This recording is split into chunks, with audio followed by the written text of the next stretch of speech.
यह जमाना कभी आदर्श नहीं रहा और आदर्श रह भी नहीं सकता है। राम के जमाने में भी रावण था। यदि हम पुराने जमाने को बेहतर बताना शुरू कर देंगे तो कुछ बुद्धिजीवी आएंगे और कहेंगे कि देखो पहले जमाने में ऐसा होता था, ऐसा होता था, आज का जमाना बेहतर है।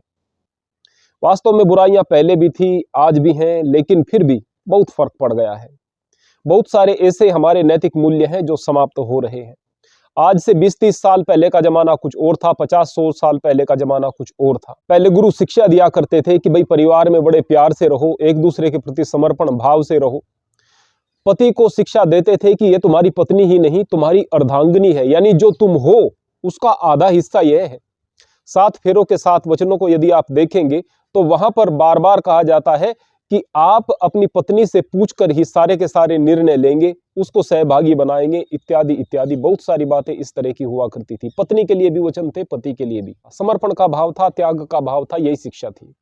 आज की तारीख में फेमिनिज्म के नाम पर चीजें उलट पुलट हो गई हैं। आज की तारीख में कुछ आधुनिक और पढ़े लिखे गुरु शिक्षा दे रहे हैं कि स्त्रियों को कभी भी आश्रित नहीं रहना चाहिए, अपने पास धन बचा करके रखना चाहिए, अपने पैरों पर खड़े होने की बात सोचनी चाहिए, स्वावलंबन की बात सोचनी चाहिए, नौकरी करनी चाहिए, ये करना चाहिए, वो करना चाहिए, इत्यादि इत्यादि।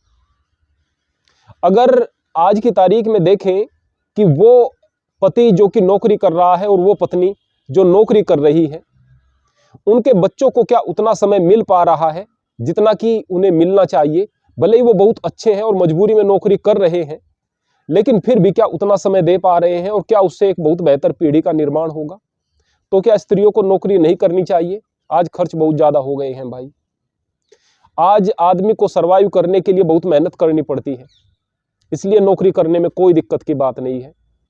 इज्जत के साथ कोई भी काम करें तो अच्छा है, लेकिन यह भाव कि मुझे नौकरी इसलिए करनी है कि इसी से मेरा स्वावलंबन रहेगा, इससे ही मेरा भविष्य सुरक्षित रहेगा, तो यह असुरक्षा का भाव जरा सा भी दिमाग में आ गया कि परिवार विनाश की तरफ जाने लगते हैं। और आज समाज में यह देखने को मिल भी रहा है कि औरतें फेमिनिज्म के नाम पर बहुत सारी मर्यादाओं को पार कर रही हैं। अगर एक आदमी बीमार है तो उसको एंटीबायोटिक दवाई की आवश्यकता है, क्योंकि बहुत सारे बैक्टीरिया घुस गए हैं, उन बैक्टीरियाज ने बीमार कर दिया है। अब उन बैक्टीरियाज को मारने के लिए एंटीबायोटिक की आवश्यकता है। लेकिन जब वह बिल्कुल ठीक हो जाए आदमी, जब वह बीमार बिल्कुल पूरे तरीके से ठीक हो जाए, तो क्या उसके बाद भी उसको एंटीबायोटिक्स देते रहें? बोले कि नहीं, खाते रहो खाते रहो। अब वो एंटीबायोटिक्स से उसको मार देंगे, उसकी इम्यूनिटी को तोड़ देंगे और पता नहीं क्या क्या बीमारियां पैदा कर देंगी। वास्तव में घर की खूबसूरती आपसी समर्पण से है। मैं पहले एक छोटा सा उदाहरण देकर के आप लोगों को बताता हूं। मेरे विवाह को 32 वर्ष हो चुके हैं। मेरी अर्धांगिनी जोना देवी, आज तक हल्की सी नाराजगी तक नहीं है। झगड़ा तो दूर की बात है। इस वीडियो को मेरे वो लोग भी देखेंगे जो मेरे परिजन हैं, मेरे आसपास मुझसे जुड़े हुए हैं। बहुत सारे लोग ऐसे मेरी वीडियो को देखते हैं। अगर मैं यहां पर कुछ असत्य कहूंगा तो जाहिर सी बात है वह असत्य कहने से मेरा कद छोटा हो जाएगा। सीधी सी बात है कि कोई एक आदमी एक क्षण ऐसा भी नहीं दिखा सकता है जिसमें हल्की सी नाराजगी हो। झगड़ा तो बहुत दूर की बात है, हल्की सी नाराजगी हो। मेरा एक पुत्र है, वर्तमान में वह 26 साल अपने पूरे कर चुका है। और स्वतंत्रता के विषय में यदि हम बात करें तो हमारे घर में जब पैसा कम हुआ करता था उस वक्त भी, और जब ज्यादा हुआ तब भी, पैसा रखने के लिए जो स्थान था उस पर लॉक नहीं हुआ करता था। मेरा पुत्र जितनी आवश्यकता है उठाए, मेरी पत्नी जितनी आवश्यकता है उठाए, जितना शेष बच गया वो सेविंग है, नहीं बचा तो कोई बात नहीं, और कमा लिया जाएगा। आपसी विश्वास ने और आपसी प्यार ने हमेशा परिवार को अच्छे तरीके से ही आगे बढ़ाया। आज इस स्थान पर परमात्मा ने लाकर खड़ा किया कि आपको अच्छी बातें बता रहा हूं। मेरा पुत्र भी संसार को अच्छी बातें ही बता रहा है और इसमें मेरी पत्नी का भी योगदान है। मैं अपनी पत्नी से प्रेम ही नहीं करता, प्रेम तो बहुत छोटी बात है, बहुत छोटी बात है, बहुत सम्मान करता हूं। क्या वह कहीं नौकरी करने के लिए गई? क्या उसने अपने भविष्य को सुरक्षित करने के लिए अलग से पैसे को जमा किया?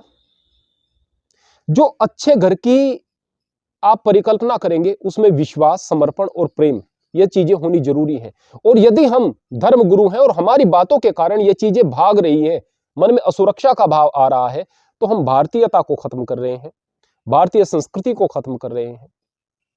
फेमिनिज्म के नाम पर अक्सर औरतें बात करती हुई पाई जाती हैं कि क्या अब हम मर्दों के हिसाब से कपड़े पहने? यदि उन्हें कहा जाए कि भाई आप नंगेपन की तरफ मत बढ़ो, कहेंगे कि क्या हम मर्दों के हिसाब से कपड़े पहने? वास्तव में तुम मर्दों के हिसाब से ही कपड़े पहन रही हो बेटी। मर्द तुम्हें नंगा ही देखना चाहता है, वह कपड़ों में देखना ही नहीं चाहता, और तुम कपड़े उतार करके फेंक रही हो, इसको आधुनिकता कह रही हो। अब कमाल की बात यह है कि कितने कपड़े कम पहने, बोले कि पुरुष भी तो कम पहनते हैं, हमें क्यों लपेट कर रखा जाए? हमारे देश में कभी लपेट कर रखने को नहीं कहा गया, बहुत ज्यादा पर्दे में रहने को नहीं कहा गया। यदि आपने पुरुषों की बराबरी करनी थी तो पुरुषों जैसे कपड़े पहन लिए होते। कभी देखा है पुरुष को कि वह एक निक्कर डाल करके कहीं पर बाजार में चला जाए, कोई अंडरवियर डाल करके बाजार में चला जाए? जो पुरुषों के अंडरवियर होते हैं उससे भी छोटे कपड़े पहन करके स्त्रियां बाजार में घूम रही होती हैं, मॉल्स में घूम रही होती हैं। पुरुष यदि ऐसा करेगा तो एकदम असभ्य हो जाएगा, शर्म लगेगी, उसको कर ही नहीं सकता। तो आपने तो पुरुषों से बहुत आगे छलांग लगा दी है। दूसरी बात, आप कहेंगे कि वो लड़का हमें घूर रहा था, वो आदमी हमें घूर रहा था, वो आदमी हमें आप दिखाना चाह रही थी ना। आपने इतने छोटे कपड़े किस लिए पहने? इसलिए कि कोई देखे, कोई देख करके क्या सोचे, अरे मेरी बहन आ रही है, अरे मेरी मां आ रही है, यह भाव रखे क्या? अपने दिमाग को टटोलो, अपने भावों को टटोलो, और उसके बाद में सोचो कि यह क्या हो रहा है। वर्तमान समय में अच्छी चीजों का विरोध करना एक फैशन बन गया है, और गुरुओं ने इसको स्वीकार क्यों किया? मान लिया आप कोई गलत काम कर रहे हैं, लेकिन आपके मन में भाव यह है कि मैं गलत कर रहा हूं, यह मर्यादा के खिलाफ है, लेकिन ऐसे में कोई गुरु आता है और आकर कहता है अरे मर्यादा के खिलाफ तो बाद की बात, यही सही है, वो गलत है जो दूसरे लोग कर रहे हैं, तुम सही कर रहे हो। अब तुम्हें तो वही गुरु बढ़िया लगेगा ना, जिसने तुम्हारे उस पाप को पुण्य में बदल दिया, जिसने तुम्हारे उस गलत काम को सही प्रतिपादित कर दिया, तो तुम्हें तो सही लगेगा ना, तुम्हें तो वो अपना मसीहा लगेगा।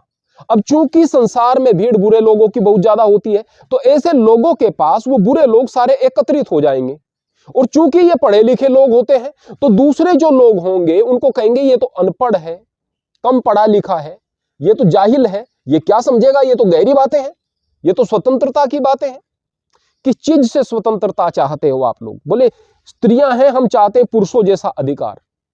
किस अधिकार को चाहते हैं? कपड़ों के विषय में बात की, नौकरियों के विषय में बात की, हम लोग भी मना नहीं करते हैं भाई, लेकिन बात अविश्वास की और विश्वास की है। अब नौकरियों के विषय में थोड़ी सी मैं बात कर लूं। महिलाओं की पुलिस में आवश्यकता है, क्योंकि महिलाओं के साथ भी व्यवहार करना पड़ता है पुलिस को। लेडी डॉक्टर की आवश्यकता है। टीचर्स में कहूंगा कि स्त्रियों से बढ़कर और कौन हो सकता है, मां सबसे पहली शिक्षिका होती है। और इतने सारे बड़े बड़े साइंटिस्ट हैं हमारी, बहुत सारे ऐसे काम हैं जो कि स्त्रियां बहुत बेहतर कर सकती हैं। बोले कि हमें फौज में भी जाना है।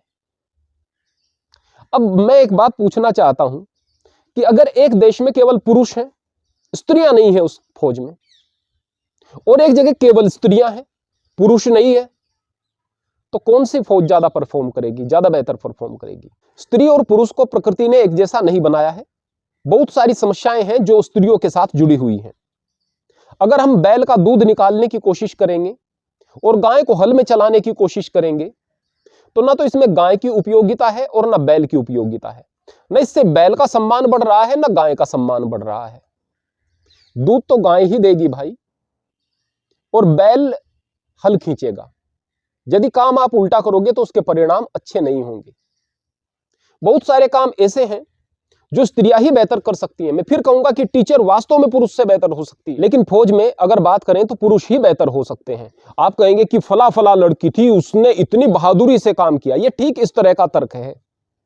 मैंने अपने पिताजी से कहा कि पिताजी आप इतना ज्यादा हुक्का मत पिया करो, इससे कैंसर होता है, इससे बीमारियां होती हैं। बोले तुम्हारे ताऊजी जो थे वो हुक्का नहीं पीते थे, हाथ भी नहीं लगाते थे हुक्के को, और कैंसर से मर गए, मुझे तो कैंसर नहीं हुआ। बिल्कुल ठीक ऐसा ही तर्क है। अब आप समझिएगा, पिताजी हैं, मैं क्या समझाऊं उनको, और आप लोगों को भी क्या समझाया जाएगा? दे दिया आपने तर्क, और आपने सोचा कि बस बहुत बड़ी बात कह दी है। वास्तव में अगर हम दिमाग से बात को सोचें, एक आध तर्क देकर, एक आध उदाहरण देकर जो सत्य है उससे मुंह नहीं मोड़ा जा सकता है। हमारे परिवारों की खूबसूरती इसी चीज में है कि जब हम आपस में एक दूसरे से जुड़कर रहें, समर्पण का भाव हो, एक दूसरे के प्रति सम्मान का भाव हो। झगड़ा हो ही नहीं सकता जब प्रेम बहुत ज्यादा हो, नाराजगी हो ही नहीं सकती जब विश्वास बहुत ज्यादा हो, लेकिन आपकी बातें अविश्वास पैदा करेंगी। अगर आप कानून से, संसार के नियमों को बदल करके चीजों को ठीक कर सकते होते तो ये जो तलाक का रेशियो है, घर टूटने का रेशियो है, ये बढ़ नहीं रहा होता, ये बढ़ रहा है और अदालतों में हालत खराब हुई पड़ी है। सरकार ने कानून बनाया कि स्त्रियों को बड़ा प्रताड़ित किया गया है। क्या प्रताड़ित नहीं किया गया? बहुत ज्यादा प्रताड़ित किया गया है और हर धर्म में प्रताड़ित किया गया है, बहुत अत्याचार हुआ है। सरकार ने कानून बनाया कि औरतों की बात पहले सुनी जाएगी। दहेज का मुकदमा अगर किसी व्यक्ति पर ठोक दिया गया तो पूरे परिवार की ऐसी की तैसी हो जाती है। परिवार अपनी कितनी भी अच्छे तरीके से बात कहे, लेकिन प्राथमिकता उस लड़की को मिलती है जिसने मुकदमा किया है। क्या दहेज के झूठे मुकदमे नहीं हो रहे हैं? दुरुपयोग नहीं हो रहा है? मिल गया क्या सम्मान? हो गई क्या चीजें ठीक? बहुत सारे परिवार बर्बाद हो रहे हैं और उसके बाद भी अत्याचार फिर भी खत्म नहीं हुआ। स्त्रियों पर अत्याचार फिर भी हो रहे हैं और बहुत सारी तो ऐसी हैं बेचारी कि मर जाती हैं, लेकिन वो अदालत तक जा भी नहीं पाती जो वास्तव में पीड़ित है। मेरा कहने का मतलब यह है कि यदि आपके अंदर मानवता नहीं होगी, आपके अंदर अच्छाई नहीं होगी, आपके अंदर समझ नहीं होगी, तो चीजें ठीक हो ही नहीं सकती हैं। तो गुरुओं का काम है कि वह सही शिक्षा दे। भारतीय संस्कृति और भारतीय सभ्यता की खूबसूरती ही यही है कि यहाँ पर परिवार बहुत अच्छे तरीके से रहते आए हैं। दुनिया में जब मंदी आती है, यहां पर गरीब परिवार भी इतना रिजर्व में चीजें रखते आए हैं जिससे कि उनका जीवन चलता रहे। जो गरीब भी परिवार दिख रहे हैं, आर्थिक मंदी का वहां पर असर नहीं दिखता। सबके अंदर अपने चीजों को संभाल कर रखने की, सेविंग्स की आदतें रही हैं। घर की हमारी गृहिणियां इतनी सुगढ़ रही हैं कि कम चीजों में भी घर को स्वर्ग बना करके वो रखती थी। हमारे यहाँ परिवारों की व्यवस्थाएं बहुत बढ़िया रही हैं। यहाँ पर इतनी सुंदर व्यवस्था रही है जो कि दुनिया में कहीं देखने को नहीं मिलती। पारिवारिक विन्यास इतना सुंदर रहा है, लेकिन धीरे धीरे यह बिगड़ रहा है और इसको बिगाड़ने में जो सबसे बड़ा रोल हो रहा है वह तथाकथित इस आधुनिक शिक्षा का हो रहा है, जिसमें हम वैश्वीकरण से बहुत सारी विश्व से चीजें लेने का प्रयास कर रहे हैं। अच्छी चीजें लो भाई, लेकिन गंदगी मत लो। लेकिन जब उसमें धर्मगुरु भी आप लोगों का समर्थन कर देते हैं तो फिर चीजें बहुत ज्यादा खराब हो जाती हैं।